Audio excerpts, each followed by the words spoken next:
Queen Alara lived in a palace that touched the clouds. The tall towers rose above the city, shining in the morning light, but inside her heart, there was no peace. Every day she walked through the marble halls, followed by guards and advisors, yet she felt alone. The empire looked at her as a strong and perfect leader, but she carried a fear that she dared not share with many. People said that humanity was losing its future, that no more children would be born. Whispers filled the empire that the line of humans was dying out. The thought stayed with her in every moment of silence.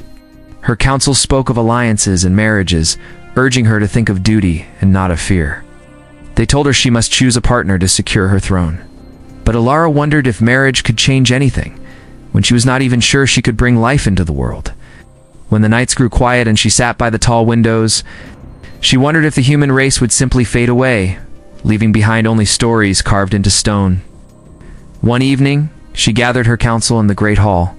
The voices of her advisors filled the air with endless plans. But among them, she noticed one voice that was not loud, but calm and steady. Commander Aaron spoke with honesty. He did not use flowery words, nor did he seek to impress. He only gave his view with quiet strength. Alara's eyes lingered on him longer than she expected. There was something different about him. While others tried to look strong and proud, he seemed shaped by hardship but unbroken by it. After the meeting ended, Alara walked through the gardens alone.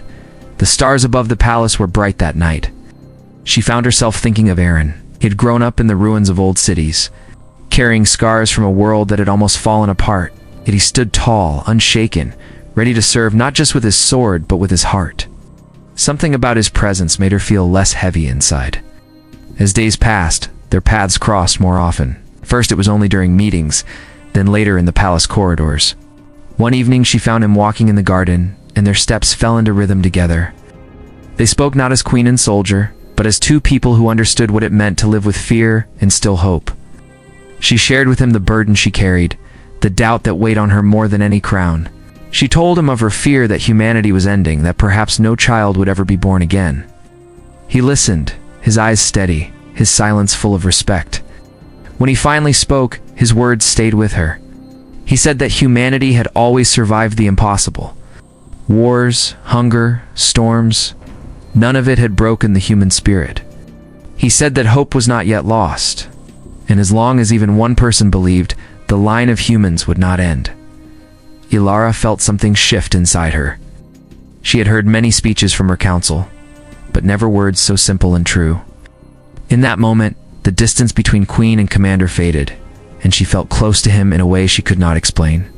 She began to look forward to those walks in the garden. Though they were brief, they gave her strength.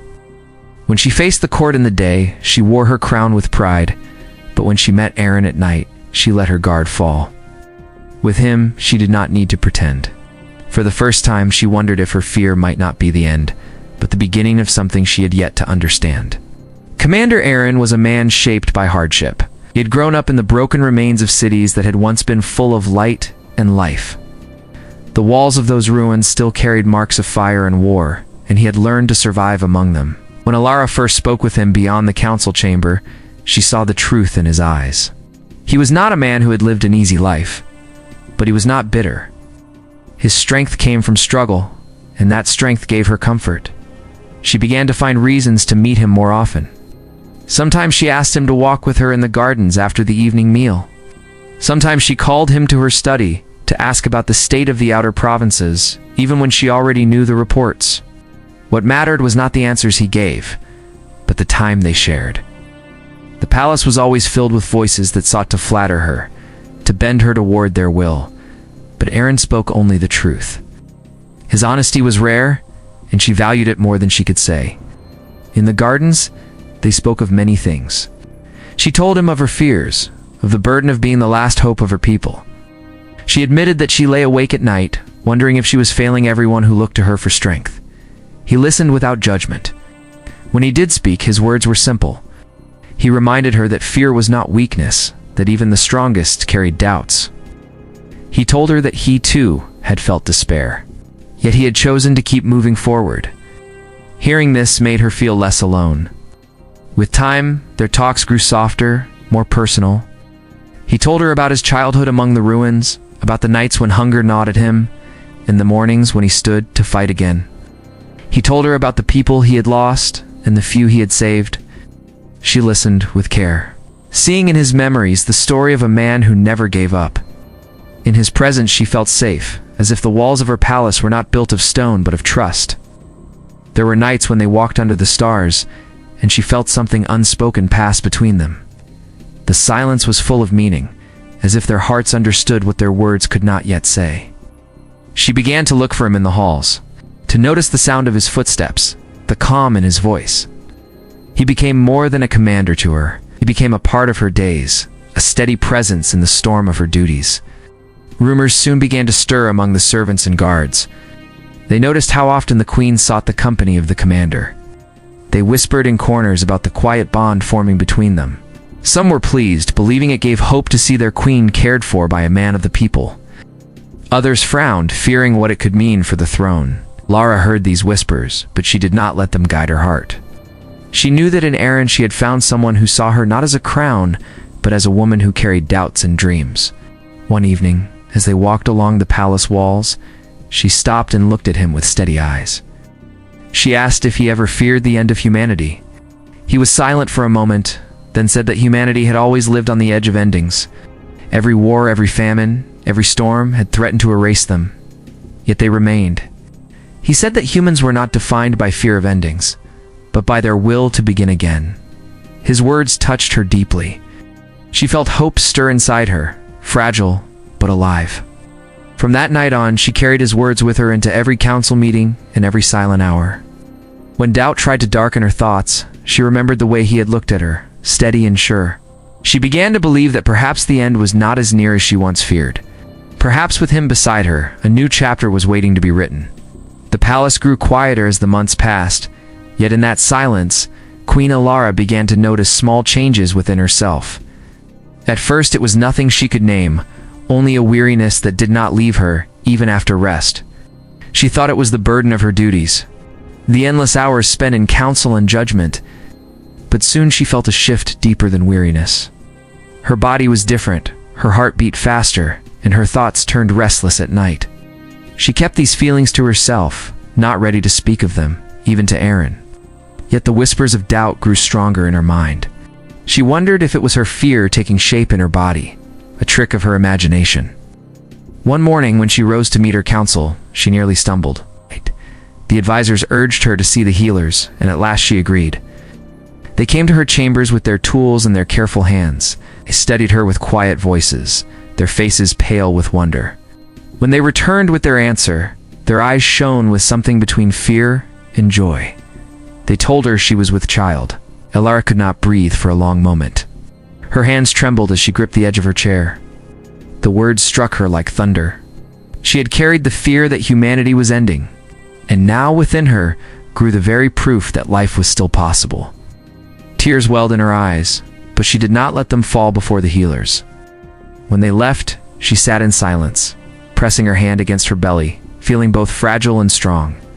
When she finally told Aaron, he looked at her as if the world itself had changed. His face, usually so steady, softened with awe. He knelt before her, not in duty, but in devotion, and placed his hand gently over hers.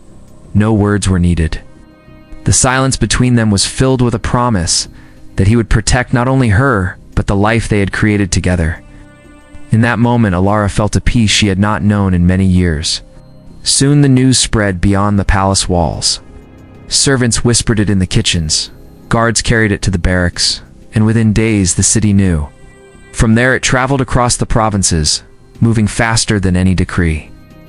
People spoke of the queen who carried a child, a miracle in an age when hope had nearly died. In the markets, mothers told their children that a new future was being written. In the fields, farmers looked to the sky with prayers of thanks. For the first time in many years, joy stirred in the hearts of the people, but not everyone believed.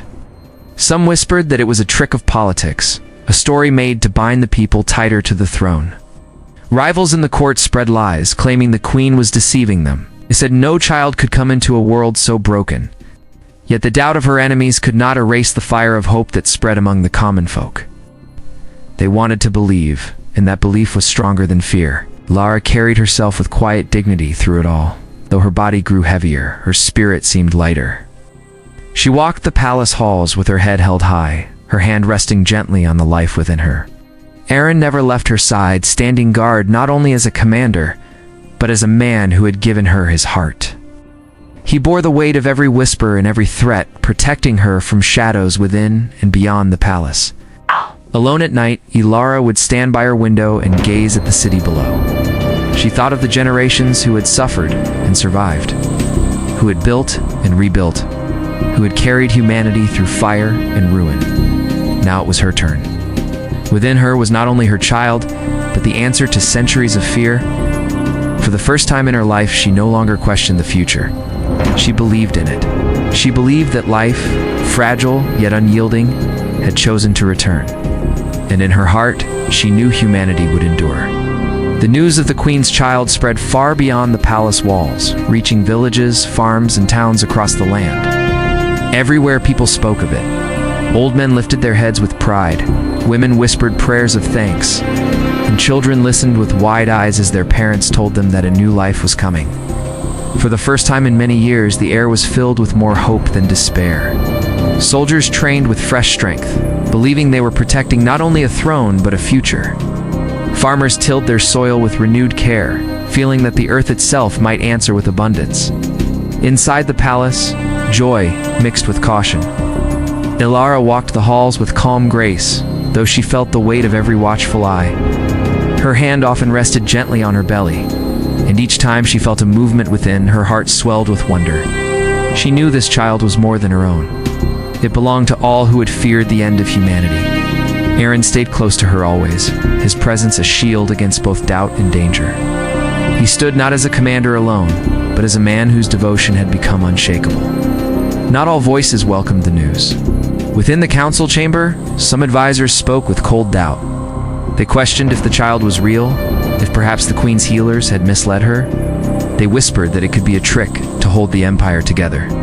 These doubts spread like shadows through the palace. Some nobles feared that a new heir would threaten their power.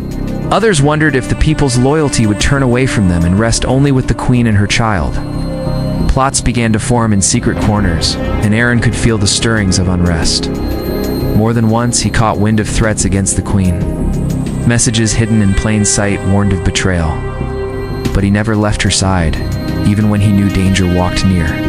He placed his men in the halls, loyal guards who would give their lives for her. The palace became more guarded than ever, and still whispers found their way inside. Ilara, though aware of these dangers, did not show fear. She knew her strength was needed not only for herself, but for every person who looked to her with hope. Beyond the palace, the people refused to let doubt crush their belief. In towns and villages, they lit candles at night, praying for the Queen and the child she carried. They sent gifts of grain, cloth, and carved figures to the palace gates, tokens of their faith. Songs began to rise among them, simple songs that told of a mother who would bring the future back to life. Though the nobles argued and plotted, the people held on to their faith as if it were their last treasure.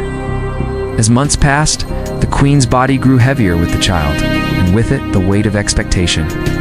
Each day she felt the world watching her, waiting. Yet instead of breaking under that weight, she grew stronger. She spoke to her people with new fire, reminding them that humanity had endured countless storms and would endure this one as well. Her voice carried across the empire, and those who heard it felt their own strength grow. One evening, as the sun set behind the palace towers, Ilara and Aaron stood on the balcony. The city below was alive with lights, each one a sign of hope. She turned to him, her hand resting on the life within her. She told him that no matter the dangers, no matter the whispers, this child was proof that humanity was not finished. He looked at her with steady eyes and said he would stand with her until his last breath. Together they faced the horizon, knowing that their bond and their child had already changed the course of their people. Though enemies moved in secret, though doubt lingered, the empire was awakening. Hope was stronger than fear, and in the quiet glow of the setting sun, Ilara felt certain of one truth. Humanity's story was not at its end, it was only beginning again. The morning was quiet when the first light of dawn touched the palace towers. Queen Ilara stood at her window, the soft glow of the sun painting the city in shades of gold. She rested her hand on her growing belly, feeling the gentle stir of life within. The world outside waited with restless hope, but inside her heart there was a calm she had never known before. She no longer carried the same fear that had once haunted her. She now carried a promise. Below, the city was already waking. Merchants opened their stalls, children ran through the narrow streets, and soldiers stood taller as they prepared for their duties. Everywhere she looked, she saw the signs of renewal. The people no longer spoke only of survival, they spoke of the future, of what might come after years of despair. Their voices rose like a chorus, lifting the spirit of the empire higher with each passing day. Behind her, Aaron entered the chamber. His armor was polished, his steps steady, yet his eyes softened when they met hers. He had been her guard, her counsel, her companion, and now the father of the life she carried.